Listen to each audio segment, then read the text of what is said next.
اعوذ باللہ من الشیطان الرجیم بسم اللہ الرحمن الرحیم ربی اشرح لی صدری ویسر لی امری واحلل عقدۃ من لسانی یفقہوا قولی۔ عزیز طالبات السلام علیکم۔ طالبات، کل میں نے آپ کو سر سید مرحوم اور اردو لٹریچر پر پہلا جو ہے وہ لیکچر دیا۔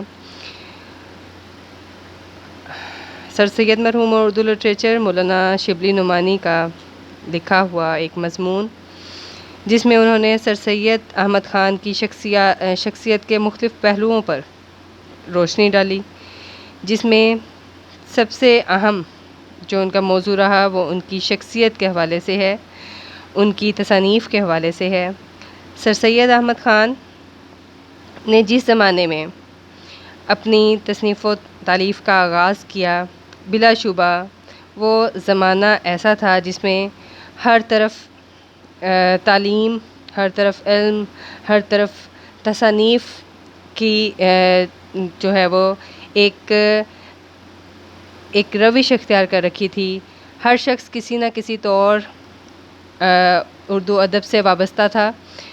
اب یہاں پر میں نے آپ کو تشریح کے حوالے سے، جیسا کہ کل بھی بتایا، تشریح جو کہ آپ کے سوال میں جب 10 نمبر کے لیے یہ 10 نمبر کا یہ سوال آپ کے نصاب میں شامل ہے، اس میں آپ سب سے پہلے حوالہ متن اس کا دیں گے۔ حوالہ متن میں آپ جانتے ہو کہ دو چیزیں ہوتی ہیں، ایک تو آپ اس کا سبق کا عنوان لکھیں گی، وہ کیا ہوگا؟ سر سید مرحوم اور اردو لٹریچر، اور اس کے بعد آپ پھر بتائیں گی کہ اس کا مصنف کون ہے۔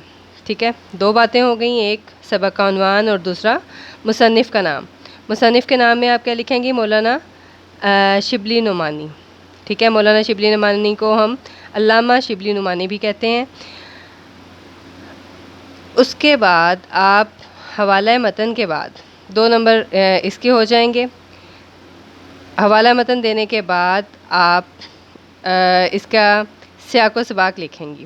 سیاق و سباق میں سب سے اہم بات کیا ہوتی ہے کہ جو دیا گیا پیراگراف ہے وہ سبق کے کس حصے سے لیا گیا ہے۔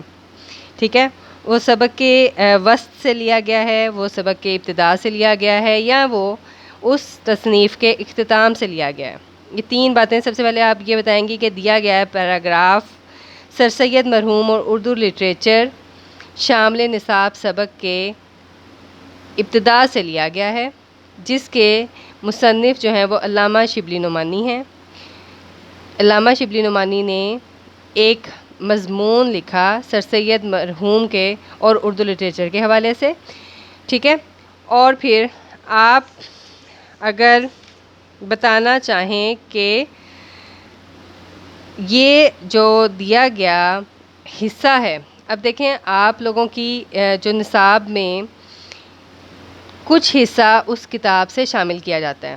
ٹھیک ہے، وہ اس کتاب میں سے کچھ حصہ شامل کیا جاتا ہے۔ اس کا بنیادی موضوع، اس کا بنیادی مقصد کیا ہوتا ہے؟ وہ یہ ہوتا ہے کہ آپ کو اس شخصیت کے بارے میں پتہ چل سکے، آپ کو اس تصنیف کے بارے میں پتہ چل سکے۔ اب دیکھیں ویسے تو جو ناول یا افسانہ یا ڈرامہ یا کوئی بھی تصنیف ہے، کوئی بھی کتاب ہے، وہ کم و بیش 700 سے 800 صفحات پر مشتمل ہوتی ہے۔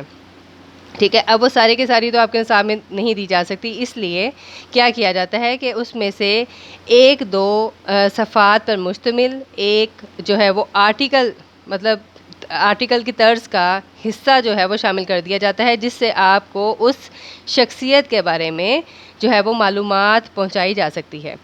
اب آپ اس میں سیاق و سباق میں بھی یہ لکھ سکتے ہو اور ماخذ میں بھی یہ لکھ سکتے ہو کہ یہ مقالات شبلی سے لیا گیا ہے۔ اس کے ساتھ اگر آپ اس کی صنف بھی بتانا چاہیں تو وہ بھی بتا سکتی ہیں، اگرچہ اس کے جو ہیں وہ نمبر آپ کے سوال کے علیحدہ سے نہیں دیے جاتے، لیکن ایگزامینر پر اس کا ایک اچھا تاثر جو ہے وہ ضرور پیدا ہوتا ہے کہ جو ہے طالبات ان کو اس بات کا پتہ ہے کہ یہ جو پیراگراف دیا گیا ہے یہ کہاں سے لیا گیا ہے، یہ کس کتاب سے لیا گیا ہے، یہ آیا یہ مضمون ہے، آیا یہ انشائیہ ہے، آیا یہ خاکہ ہے، یہ جو ہے سوانح نگاری ہے، یا یہ کوئی اور صنف ہے۔ ٹھیک ہے، تو اس لیے آپ اس کو بھی ساتھ بتا سکتی ہیں۔ اب جی اس کے بعد پھر آپ کو میں اس کا سیکنڈ پیراگراف جو ہے وہ پڑھاتی ہوں. دیکھیں میں آپ کو اس کے 2-3 پیراگراف پڑھاؤں گی اور اس کے بعد جو ہے وہ اس کو مکمل آپ خود کریں گی. ٹھیک ہے. اب یہاں پر ہم دیکھتے ہیں کہ اس کے بعد وہ کیا کہتے ہیں کہ سر سید